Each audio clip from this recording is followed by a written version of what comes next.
വിജയദശമിയായി ആയിരക്കണക്കിന് കുരുന്നുകളാണ് ഇന്ന് അക്ഷരലോകത്തേക്ക് ചുവടുവെക്കുന്നത്. വിവിധ ആരാധനാലയങ്ങളും സാംസ്കാരിക കേന്ദ്രങ്ങളിലും എഴുത്തിനെടുത്ത ചടങ്ങുകൾ പുരോഗമിച്ചുകൊണ്ടിരിക്കുകയാണ്. ആദ്യമായി അക്ഷരം കുറിക്കുന്നതിൻ്റെ കൗതുകവും അതുപോലെ തന്നെ ഈ ഒരു കരച്ചിലടക്കമുള്ള കാര്യങ്ങൾ നമുക്ക് ദൃശ്യങ്ങളിൽ നിന്ന് വ്യക്തമാണ്. ഈ ഒരു കൗതുകത്തോടു കൂടി തന്നെയാണ് പല കുരുന്നുകളും ഈ ഒരു എഴുത്തിനെടുത്ത് അല്ലെങ്കിൽ ആദ്യമായി അക്ഷരം കുറിക്കുന്നതിനെ കണ്ടുകൊണ്ടിരിക്കുന്നത്.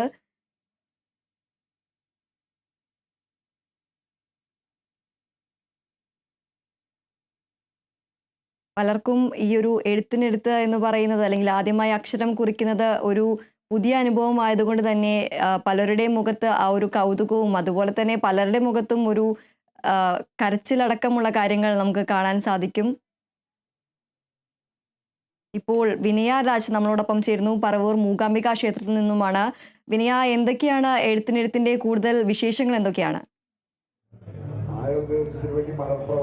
എന്തായാലും കുറെ പേര് കരയുന്നുണ്ട്, ചിരിക്കുന്നുണ്ട്, കളിക്കുന്നുണ്ട്. അങ്ങനെ അവർ ആദ്യമായി അക്ഷരത്തിന്റെ ലോകത്തേക്ക് പോവുകയാണ്, വിദ്യാഭ്യാസത്തിന്റെ ലോകത്തേക്ക് പോവുകയാണ്. നമ്മളിപ്പോൾ നിൽക്കുന്നത് പറവൂർ മൂകാംബിക ക്ഷേത്രത്തിലാണ്. രാവിലെ 5 മണിയോടുകൂടി തന്നെ ഇവിടെ ചടങ്ങുകളടക്കം ആരംഭിക്കുകയും ചെയ്തിട്ടുണ്ടായിരുന്നത്. നിരവധിയായിട്ടുള്ള കുഞ്ഞു കുരുന്നുകളാണ് ആദ്യാക്ഷരം കുറിക്കുന്നതിന് വേണ്ടി പറവൂർ ക്ഷേത്രത്തിൽ മൂകാംബിക ക്ഷേത്രത്തിലേക്ക് എത്തിയിരിക്കുന്നത്. 18 ഗുരുക്കന്മാരാണ് ഇവർക്ക് ഈ അക്ഷര എഴുത്തിന് വേണ്ടി ഇവിടെ വിന്യസിച്ചിരിക്കുന്നത്. 18ഓളം ഗുരുക്കന്മാരാണ്. നിരവധിയായിട്ടുള്ള കുഞ്ഞു കുരുന്നുകളാണ് അവരുടെ ഈ അക്ഷര ലോകത്തേക്ക് കടക്കുന്നതിന് വേണ്ടി ആദ്യാക്ഷരം കുറിക്കുന്നതിന് വേണ്ടി എത്തിയിരിക്കുന്നത്. ഈ തിന്മയുടെ മേൽ നന്മ നേടുന്ന വിജയത്തിനെയാണ് ഈ വിജയദശമി എന്നതുകൊണ്ട് പ്രധാനമായും ഉദ്ദേശിക്കുന്നത്. കൂടാതെ തന്നെ ഈ അജ്ഞാനമാകുന്ന ഇരുളിനെ അകറ്റി അറിവിന്റെ പ്രകാശം പ്രദാനം ചെയ്യുക എന്നതാണ് നവരാത്രി ആഘോഷത്തിന്റെ പ്രധാന സന്ദേശം എന്ന് പറയുന്നത്. ഭഗവതിയെ ആദിപരാശക്തിയായി ആരാധിക്കുന്ന നാളുകളാണ് നവരാത്രി. ആ നവരാത്രിയുടെ അവസാന ദിവസമാണ് വിജയദശമി. ഈ വിജയദശമി ദിവസത്തിലാണ് കുരുന്നുകൾ ആദ്യമായി അക്ഷരത്തിന്റെ ലോകത്തേക്ക് കടക്കുന്നത്. ആദ്യാക്ഷരം കുറിക്കുന്ന കാഴ്ചയാണ് നമുക്കിപ്പോൾ കാണാൻ സാധിക്കുന്നത്.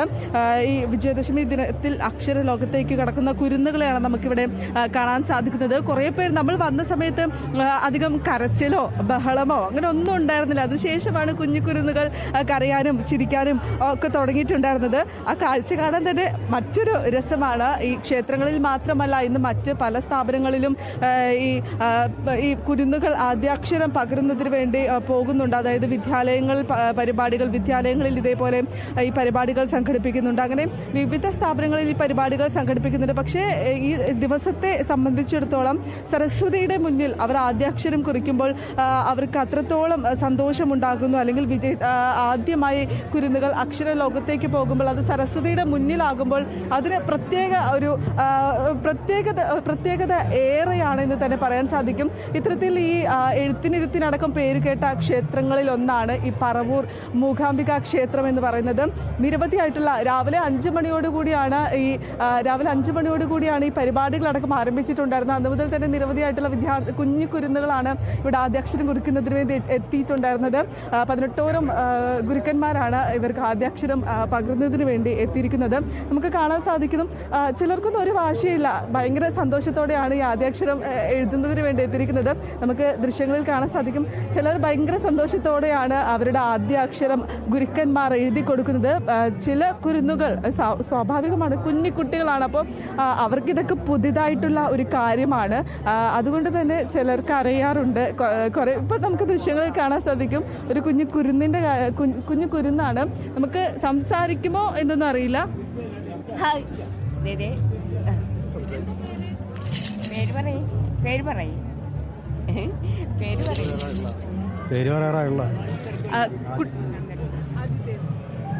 വലിയ വാശിയൊന്നുമില്ലല്ലോ കുട്ടിക്ക്? നമ്മൾ കാണുന്നതാണ് പല കുരുന്നുകളും ഈ കരഞ്ഞിട്ടൊക്കെയാണ് ആദ്യാക്ഷരം എഴുതാൻ നിൽക്കുന്നത്. ഇവിടെ ഒരു വാശിയില്ല, ഭയങ്കര സന്തോഷമായിട്ട് കളിപ്പാട്ടം വെച്ച് കളിച്ചിട്ടൊക്കെയാണല്ലോ അക്ഷരം. ആള് ഭാഷയൊക്കെ ഉണ്ടാക്കും, ഭാഷയൊന്നുമില്ല, അത്യാവശ്യം ഭാഷയൊക്കെ ഉണ്ട്. ഇതുപോലെയാണ് പലർക്കും പല മൈൻഡ് സെറ്റാണ്. പലർക്ക് ചിലപ്പോൾ ഭയങ്കര സന്തോഷമാണ്, പലരെ സംബന്ധിച്ചിടത്തോളം ഇത് അല്ലെങ്കിൽ കരച്ചിലാണ്. അങ്ങനെയാണ് ഈ കുരുന്നുകളുടെ കാര്യം എന്ന് പറയുന്നത്. അമ്മ എത്ര വർഷമായി ഇവിടെ ഈ എഴുത്തിന് വരാൻ തുടങ്ങിയിട്ട്? 2007 തുടങ്ങി. 2007 മുതൽ വരാൻ തുടങ്ങി. അപ്പൊ ഈ എല്ലാ പ്രാവശ്യവും ഇതേപോലെ എഴുത്തിനിരുത്തി വരുമ്പോൾ പലർക്കും പല കുട്ടികൾ ഈ കരഞ്ഞിട്ട് വരുന്ന കുട്ടികളുണ്ട്. കരയണ പിള്ളേരെ നമ്മൾ ബലപ്രയോഗത്തിൽ കൂടിയാണ് എഴുതിക്കണത്, നാക്കിൽ എഴുതിക്കണത്. അല്ലാതെ ഉള്ളവങ്ങളോട് നമുക്ക് സന്തോഷത്തോടെ ചെയ്യാം, മറ്റേ ബലപ്രയോഗത്തെ കൂടിയാണ് എഴുതിക്കുന്നത്. ഈ കുട്ടികളെ അക്ഷരത്തിന്റെ ലോകത്തേക്ക് കൊണ്ടുപോകുന്ന ഒരു ഗുരുക്കരായിട്ടാണ് ഇപ്പോൾ നിങ്ങളിവിടെ എത്തിയിരിക്കുന്നത്. അപ്പോൾ ഈ കുട്ടികൾക്ക് ഇങ്ങനെ അക്ഷരം എഴുതി കൊടുക്കുമ്പോൾ അല്ലെങ്കിൽ അവർ അക്ഷര ലോകത്തേക്ക് കൊണ്ടുപോകുമ്പോൾ എന്താണ് നിങ്ങൾക്ക് അനുഭവപ്പെടുന്നത്? അതൊരു ഇതായിട്ട് തോന്നും. എന്ന് വെച്ചാൽ നമ്മൾ ഗുരുവായിട്ടിരിക്കുമ്പോൾ നമ്മൾ അനേകം പിള്ളേരെ എഴുതിക്കേണ്ടല്ലോ, അപ്പോൾ നമുക്കത് മനസ്സിനൊരു സംതൃപ്തിയായിട്ട് തോന്നും. ദിത്തി, ഇതുപോലെയാണ് ഓരോ ഗുരുക്കന്മാരെന്ന് പറയുന്നത് നമ്മളെ വിദ്യാഭ്യാസത്തിന്റെ ലോകത്തേക്ക് കൊണ്ടുപോകുന്നത്, അക്ഷരത്തിന്റെ ലോകത്തേക്ക് കൊണ്ടുപോകുന്നതൊക്കെ നമ്മുടെ ഗുരുക്കന്മാരാണ്, അമ്മമാരാണ്, അച്ഛന്മാരാണ്, അധ്യാപകരാണ്, അങ്ങനെയാണ്. അപ്പോൾ ഈ ആദ്യമായൊരു ഒരു വയസ്സ് 2 വയസ്സുള്ള കുട്ടികളൊക്കെയാണ് ഇങ്ങനെ അക്ഷരത്തിന്റെ ലോകത്തേക്ക് കൊണ്ടുവരുന്നത്. അവരാണ് ആദ്യമായി അക്ഷരം എഴുതുന്നത്. മോൾ സംസാരിക്കുമോ?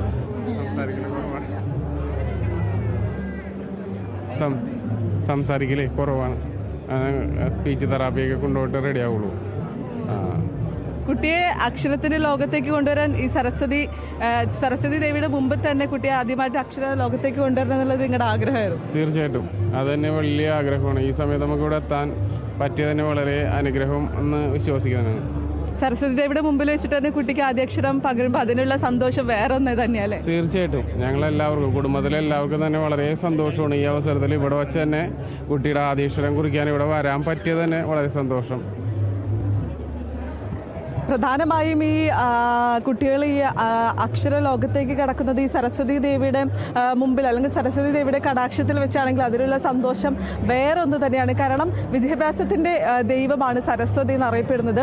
ആ സരസ്വതി ദേവിയുടെ മുന്നിൽ വെച്ച് വിദ്യാർത്ഥികൾ അല്ലെങ്കിൽ കുഞ്ഞു കുരുന്നുകൾ അക്ഷര ലോകത്തേക്ക് കടക്കുമ്പോൾ അതിന്റെ സന്തോഷം വേറെ തന്നെയാണ്. അവരെ കൊണ്ടുവരുന്ന മാതാപിതാക്കളുടെ സന്തോഷം വേറെ തന്നെയാണ്. ഏകദേശം ഈ ക്ഷേത്രത്തിൽ മാത്രമായി 2000-ഓളം കുരുന്നുകളാണ് ഈ അക്ഷര ലോകത്തേക്ക് കടക്കുന്നതെന്നാണ് നമുക്ക് ലഭിക്കുന്ന ഒരു വിവരം എന്ന് പറയുന്നത്. അത്രത്തോളം ഈ വിദ്യാരംഭത്തിന് പേര് കേട്ട ക്ഷേത്രങ്ങളിൽ ഒന്നാണ് ഈ ദക്ഷിണ മൂകാംബിക ക്ഷേത്രം. പറവൂരുള്ള ദക്ഷിണ മൂകാംബിക ക്ഷേത്രം എന്ന് പറയുന്നത് നവരാത്രിയുടെ അവസാന ദിവസമാണ് ഈ വിജയദശമിയായി ആഘോഷിക്കുന്നത്. ആ വിജയദശമി ദിവസത്തിലാണ് കുരുന്നുകൾ അക്ഷര ലോകത്തേക്ക് കടക്കുന്നത്. അവർ ആദ്യമായി അക്ഷരം കുറിക്കുന്നത് ഇത്തരത്തിൽ നാവിൽ അക്ഷരം എഴുതി കൊടുക്കുന്നുണ്ട്, കൂടാതെ തന്നെ അരിയിൽ എഴുതി കൊടുക്കുന്നുണ്ട്. അങ്ങനെയാണ് ഈ കുരുന്നുകളടക്കം തന്നെ ആദ്യമായി അറിവിന്റെ ലോകത്തേക്ക് കടക്കുന്നത്. അറിവിന്റെ ദേവി എന്നാണ് സരസ്വതി ദേവി അറിയപ്പെടുന്നത്. ആ സരസ്വതി ദേവിയുടെ മുന്നിൽ വെച്ചുകൊണ്ട് തന്നെ അല്ലെങ്കിൽ ആ സരസ്വതി ദേവിയുടെ കടാക്ഷത്തിൽ വെച്ച് തന്നെ വിദ്യാർത്ഥികൾ, ഈ കുട്ടികൾ അക്ഷര ലോകത്തേക്കും അറിവിന്റെ ലോകത്തേക്കും കടക്കുക എന്ന് പറയുന്നത് വളരെ സന്തോഷമുള്ള ഒരു കാര്യം തന്നെയാണ്. നിരവധി കുഞ്ഞു കുരുന്നുകൾ, കുട്ടി കുരുന്നുകൾ മുതൽ നമുക്കിവിടെ കാണാൻ സാധിക്കും. അത്രത്തോളം പഠിക്കുന്ന കുട്ടികൾ മുതൽ ഈ കുഞ്ഞു കുരുന്നുകളെ വെച്ചടക്കം അവരുടെ മാതാപിതാക്കൾ ഇവിടേക്ക് എത്തിച്ചിട്ടുണ്ട്. അത്രത്തോളം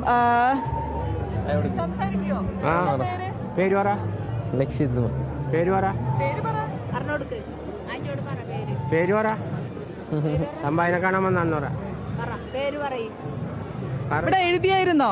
എഴുതാൻ പോണെന്ന് എഴുതിച്ചില്ലേ? എഴുതാൻ പോകുന്നുള്ളൂ. എത്ര വയസ്സായി മോനെ? 3 വയസ്സാകുന്നു. 3 വയസ്സാകും. നിങ്ങളുടെ വീട് ഇവിടെ തന്നെയാണോ? എടവനക്കാട് വൈപ്പിൻ കുഴിപ്പള്ളി. വൈപ്പിലാണോ ഇവിടെ? അപ്പൊ എങ്ങനെയാ വൈപ്പിന് ഇവിടേക്ക്? നല്ല 8 കിലോമീറ്റർ ഉണ്ട് ഇവിടെ. ഈ സരസ്വതി ദേവിയുടെ മുന്നിൽ വെച്ച് തന്നെ കുട്ടിക്ക് ആദ്യാക്ഷരം പകരണം എന്നുള്ള മാരായിട്ട് തുടങ്ങി. ഇതാണ് ഞങ്ങളെ പഠിപ്പിച്ചേക്കുന്ന അമ്മയുടെ അനുഗ്രഹം ഞങ്ങൾക്കെല്ലാം ഉണ്ട്.